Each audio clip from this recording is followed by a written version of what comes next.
अस्सलामुअलैकुम viewers and welcome. KSE 100 week on week basis पे 782 point minus रहा और 81,292 की क्लोजिंग। ब्लैक कैंडल है अपर शेडो के साथ, लोअर शेडो तकरीबन ना होने के बराबर है। तो और ये रेजिस्टेंस एरिया है वही 81,939 का, जो कि जुलाई के स्टार्ट में लगा था। और ये बिग वाइट कैंडल के बाद स्मॉल ब्लैक कैंडल है जो कि डिस्ट्रीब्यूशन पैटर्न शो करता है। डेली बेस पे देखें तो प्रीवियस 6 सेशंस में मार्केट एक ही रेंज के अंदर जो है वो रोटेट कर रही है, 81,000 और 83,000, यानी 2,000 पॉइंट का रेंज। अभी जब गैप ओपनिंग हुई IMF की न्यूज़ के बाद, तो मार्केट उस गैप को सस्टेन ना कर सकी और डार्क क्लाउड कैंडल जो है वो फॉर्म हो गई। अच्छा, अब ये बेरिश पैटर्न है, लेकिन इस एरिया में जब प्रीवियस रेजिस्टेंस पे आता है तो मार्केट दोनों तरीके से बिहेव कर सकती है, इसके ब्रेकआउट के तौर पे भी और इसे रेजिस्टेंस के तौर पे भी मार्केट बिहेव कर सकती है। अब ये नीचे सपोर्ट जो है 81,000 की है, इससे थोड़ा डीप होती है तो फिर जो है मार्केट के थोड़े और डीप होने के चांसेस हो जाएंगे।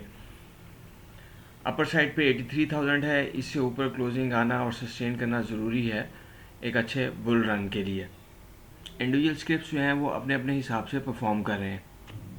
AVN का जब यहाँ पे बैड रिजल्ट आया तो स्विंग भी डाउन हो चुकी हुई थी और 20 EMA से प्राइस भी नीचे आ गई थी।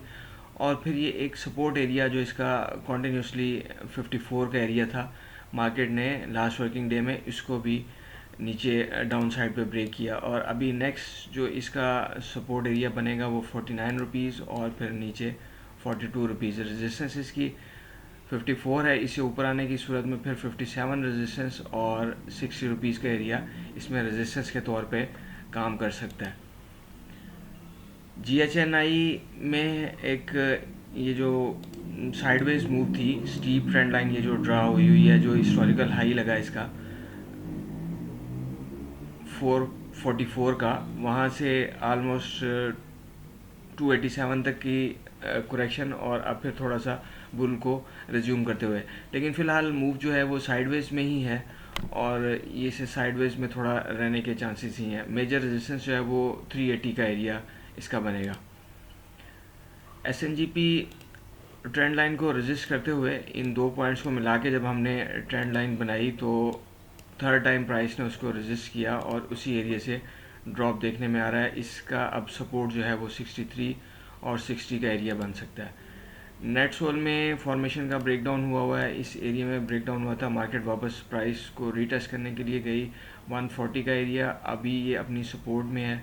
मल्टीपल टाइम्स 124 को इसने सपोर्ट बनाया, अब नीचे 200 EMA जो है वो 121 का एरिया बन रहा है। और जो सपोर्ट एक तो 120 का एरिया ये सपोर्ट का बनेगा और फिर अगर इससे डीप होता है तो 105 और 107 का रेजिस्टेंस जो है वो 140 की है। OGDC बहुत अच्छी ट्रेडिंग रेंज में रहते हुए और ट्रेडिंग अपॉर्चुनिटीज़ देते हुए बाय ऑन डिप और सेल ऑन स्ट्रेंथ की स्ट्रेटजी पे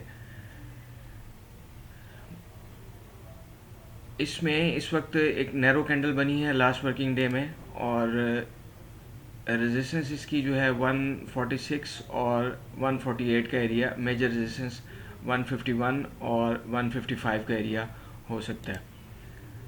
HUBC में ये एक्स होने के बाद मार्केट ने ऑलमोस्ट डबल टॉप लगाया और वहीं से प्राइस रेजिस्ट होते हुए ऑलमोस्ट इस वक्त अपने सपोर्ट एरिया में 200 EMA को इस वक्त प्राइस टच कर रही है और इसका जो मेजर सपोर्ट एरिया है वो 115 रुपये बनेगा और रेजिस्टेंस जो है वो 130 और 135 का एरिया और उससे ऊपर 142। एयरलिंक एक अच्छी बुल मूव देने के बाद बहुत लंबे अरसे के बाद पहली दफ़ा ये 20 EMA से प्राइस नीचे ट्रेड करी है, जो कि एक बेरिश सिग्नल है। DGKC में ये रिजल्ट वाले दिन 13 सितंबर को जो एनगल्फिंग बियर कैंडल बनी है उसी का फॉलोअप नज़र आ रहा है और मेजर सपोर्ट इसकी जो है वो अब एक तो 63 ऑफ बनेगी और फिर ऊपर जो है वो 72। तो व्यूअर्स, ये बाय सेल कॉल नहीं है, टेक्निकल एनालिसिस की बुनियाद पर इंटरप्रिटेशन